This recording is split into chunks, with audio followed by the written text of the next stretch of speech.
বর্তমান বাজারে লেবুর দাম যে চওড়া, কাঠফাটা এই রোদের মধ্যে পবিত্র মাহে রমজানের রোজা পালনের পর মানুষ যে ইফতারিতে লেবুর শরবত পান করে তার ক্লান্তি দূর করবে, সেইটা যেন এখন বিলাসিতা। আসসালামু আলাইকুম, মিজি এগ্রোতে আপনাদের সবাইকে স্বাগতম। আশা করছি সবাই ভালো আছেন। আমিও আলহামদুলিল্লাহ ভালো আছি। তবে বর্তমান বাজারের কথা চিন্তা করে ভাবতেছিলাম আমার কাছে একটা সোনার হরিণ আছে, তাই তো দৌড়ে চলে আসলাম আমার সোনার হরিণের কাছে। হ্যাঁ, আপনারা ঠিক ধরেছেন, আমি আমার লেবু গাছের কথা বলতেছি। বর্তমান বাজারে লেবুর হালে বিক্রি হচ্ছে 150 টাকা থেকে 200 টাকা দরে। তো সোনার হরিণ বলে তেমন কিছু ভুল করিনি। হ্যাঁ, পবিত্র মাহে রমজানে লেবুর শরবত বর্তমান বাজার অনুযায়ী মধ্যবিত্ত ও নিম্নবিত্ত পরিবারের মানুষের কাছে বিলাসিতা ছাড়া আর কিছু নয়। হ্যাঁ, আমি ঠিকই বলেছি। বর্তমান বাজার অনুযায়ী যার কাছে একটা লেবু গাছ আছে তার কাছে একটা সোনার হরিণ আছে। তো যার যত লেবু গাছ তার তত সোনার হরিণ, আর আমার রয়েছে একটা। তাই তো ছুটে চলে আসলাম আমার এই সোনার হরিণের যত্ন করতে। লোকে বলে যত্ন করলে রত্ন মিলে, তাই আমি রত্নের সন্ধানে লেবু গাছের আগাছা পরিষ্কার করতে চলে আসলাম। আসলে অনেক দিন ধরে তেমন একটা যত্ন করা হয়নি, কিন্তু বর্তমানে লেবুর দর দেখে আমি ভাবলাম এখন আর বসে থাকার সময় নেই, সময় থাকতে যত্ন করতে হবে। আর যত্ন করলেই আমি পাবো রত্ন, মানে আমার সোনার হরিণ আমাকে সোনার ডিম দিবে। যদিও হরিণ ডিম দেয় না, তাও ডিমের আশায় চলে আসলাম লেবু গাছের তলায়। আসলে লেবু গাছের পাশাপাশি সিমের ঝাঁকা থাকায় সিমের লতাতে লেবু গাছ জড়িয়ে আছে।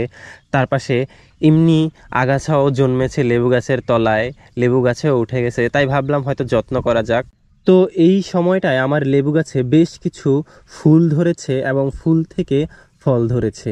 তো তাই ভাবলাম যত্ন করা যাক, কারণ যত্ন যদি না করি তাহলে আমার ফলগুলো টিকবে না। তাই দা নিয়ে ছুটে আসলাম লেবু গাছ থেকে সিমের ঝাঁকার যে লতাগুলো সেগুলো ছাড়িয়ে দিচ্ছি, তার পাশাপাশি আগাছাগুলো পরিষ্কার করে দিচ্ছি। আর আমি আগাছা পরিষ্কার করতে করতে কাটার ঘা খাচ্ছি। মানুষ বলে ফুল ছিঁড়তে হলে নাকি কাটার ঘা খেতে হয়, আর এই দিকে আমি আমার সোনার হরিণের যত্ন করতে এসে কাটার ঘা খাচ্ছি। যাই হোক, সোনার ডিম পেলেই হলো। ইসলামিক রাষ্ট্র হিসাবে যেখানে রমজান আসার পর দ্রব্যমূল্য কমিয়ে দেওয়ার কথা, হাতের নাগালে থাকার কথা, সেখানে প্রতি বছরই আমাদের বাংলাদেশে একটা না একটা সিন্ডিকেট লেগেই থাকে। এবার বাকি দ্রব্যমূল্য কম হলেও লেবুর দাম আকাশ সমান। জানি না হঠাৎ করে লেবুর দাম কেন এত বেড়ে গেল। লেবু গাছের পরিচর্যায় কি আদৌ কি কোনো সোনার ব্যবহার হচ্ছে নাকি, সেটা ভাবার বিষয়।